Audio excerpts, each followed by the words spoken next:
सुनाई गई है। आरजीकर कांड में कोर्ट ने ये बड़ा फैसला दिया है।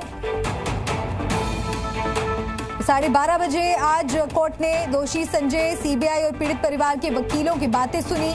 जज अनिर्बन दास ने संजय से ये कहा कि ये बताया जा चुका है कि किन अपराधों के आप दोषी हैं। अदालत ने संजय को बोलने का मौका भी दिया था और आज ही ये फैसला भी आना था। और बड़ी खबर ये आ रही है कि आरजीकर कांड में कोर्ट ने सजा सुना दी है।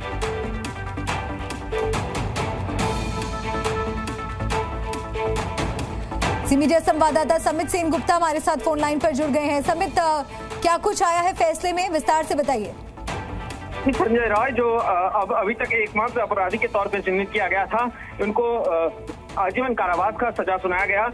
आज सीबीआई की तरफ से लगातार फांसी की सजा की मांग की गई है, लेकिन संजय की तरफ से जो लीगल एड के जो लॉयर थे उनकी तरफ से बार बार ये दावा किया जा रहा था कि अगर संजय राय को एक मौका देना चाहिए, क्योंकि उनको बदलने के लिए। लेकिन कोर्ट ने जो सीबीआई की जो अपील थी फांसी की, उसे नहीं सुना और लाइफ टाइम इम्प्रिजनमेंट का, लाइफ सेंटेंस का उनको सजा दिया गया। और साथ ही समित ये भी जानकारी आ रही है कि कोर्ट में संजय रॉय ने अपनी बात भी रखी, उन्हें भी बोलने का मौका मिला और उसका कहना था कि मैंने कोई जुर्म नहीं किया है, मुझे फंसाया गया है। क्या कुछ हुआ आज सुनवाई के दौरान, वो भी आप जरा डिटेल्स दें। जी, आज जब सुनवाई शुरू हुआ उस समय संजय की तरफ से जो लॉयर संजय राय खुद से बार उसके बाद कोर्ट के सामने अपील की कि वो ये गुनाह नहीं किया है, बार बताया है। लेकिन तो जज ने उनको कहा कि उनकी जो उनके खिलाफ जो सबूत है, वो सबूत सीधी तरह से ये सबूत प्रमाण कर रहा है कि इस क्राइम को अंजाम देने में उनकी भूमिका रही है और जिस कारण से उनको सजा सुनाया जाएगा। ये जो प्रावधान था, जो भारतीय न्याय संहिता का जो प्रावधान था, उसके तहत सिर्फ जो ही सजा सुनाया जा सकता था या आजीवन कारावास या फिर फांसी के लिए सीबीआई की तरफ से भी बार अपील की गई है। लेकिन जो संजय राय के जो वकील है वो कह रहा है कि सुप्रीम कोर्ट की गाइडलाइन है कि अगर किसी अपराधी को रिफॉर्मेशन का चांस अगर नहीं दिया जाएगा तो ये जो पूरी जो विचार व्यवस्था है, ये जो जस्टिस प्रोसेस है, इस पर सवाल उठ सकते हैं। और सुप्रीम कोर्ट का ये गाइडलाइन है, इसी गाइडलाइन को वो आगे बढ़ाया है और एक रिपोर्ट भी कोर्ट में दाखिल किया गया है।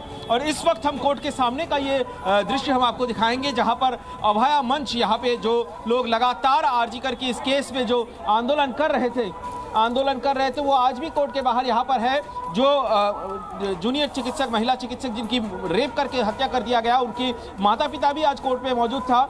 लेकिन उनके तरफ से भी ये बार मीडिया के सामने भी कहा गया कि आज कोर्ट कुछ भी प्रोनाउंस किया जाए, कोर्ट की तरफ से जजमेंट, सजा कुछ भी सुनाए, मारा হয়েছে তাতে মৃত্যু করতে পারে সেই 66 বিএনএস অ্যাক্ট, সেই কারণে তাকে আমৃত্যু কারাবাস দেওয়া হয়েছে এবং আদালত এও জানিয়েছেন।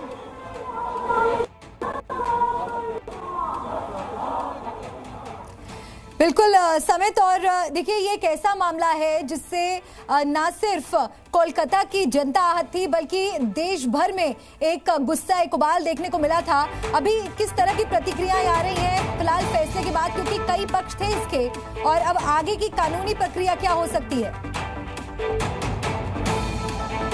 देखिए, बार ये सीबीआई की जो जांच है, इस जांच प्रक्रिया को लेकर पीड़ित के परिवार की तरफ से सवाल उठाया गया है और उनके तरफ से ये भी बताया गया है कि आज का जजमेंट कुछ भी हो, कुछ भी सजा सुनाया जाए, वो ये लड़ाई आगे भी लड़ते रहेंगे। 54 सवालों के साथ वो हाई कोर्ट में पहुंच चुके हैं। ये इस केस की सुनवाई भी सुप्रीम कोर्ट में हो रही है। इसकी जो सुप्रीम कोर्ट के निगरानी में ये सीबीआई की जांच हो रही है और सीबीआई ने जो चार्जशीट दाखिल किया था उसमें कहा गया था कि इसके बाद सप्लीमेंट्री चार्जशीट भी वो जमा करेंगे। यही यहाँ अभी भी जाँच चल रही है, लेकिन जो तथ्य और सबूत सीबीआई के हाथ में आया था उसके मुताबिक वो संजय राय को ही वो दोषी ठहराए थे। और उसी के मुताबिक आज ये लाइफ टाइम इम्प्रिजनमेंट का सजा सुनाया गया है, आजीवन कारावास का सजा सुनाया गया। यहाँ पर जो लोग हम दिखा रहे हैं, यहाँ पर जो लोग पिछले अगस्त महीने से 9 अगस्त की ये घटना है और इसके बाद से पूरे देश को दहला दिया था। ये एक हॉस्पिटल के अंदर ऑन ड्यूटी एक डॉक्टर की जिस तरह से बेरहमी से बर्बरता के साथ उनकी हत्या किया गया था, उसके बाद से लोग सड़कों पे आ चुके थे, पूरे देश पे इसके खिलाफ आक्रोश भर रहा था। में अभी भी लगातार यह आंदोलन जारी था, लेकिन आज सबको ये लगा था कि कोर्ट से फांसी की सजा सुनाई जाएगी, लेकिन फांसी की सजा नहीं सुनाया गया। एक मुद्दा और भी है, एक पॉइंट और भी बताया जा रहा है कि अगर ये चल रहा है, अगर ये एक जांच चल रहा है, तो परिवार वालों की तरफ से लगातार बताया जा रहा था कि एक अपराधी इस घटना में नहीं हो सकता है, इस पे एक से ज्यादा लोग शामिल थे और बार बार डीएनए टेस्ट और सीएफएसएल का जो रिपोर्ट है उसके हवाले से परिवार की तरफ से ये सवाल उठाया जा रहा था और सीबीआई की तरफ से भी ये अभी तक नहीं नकारा गया कि एक से अधिक अपराधी नहीं है।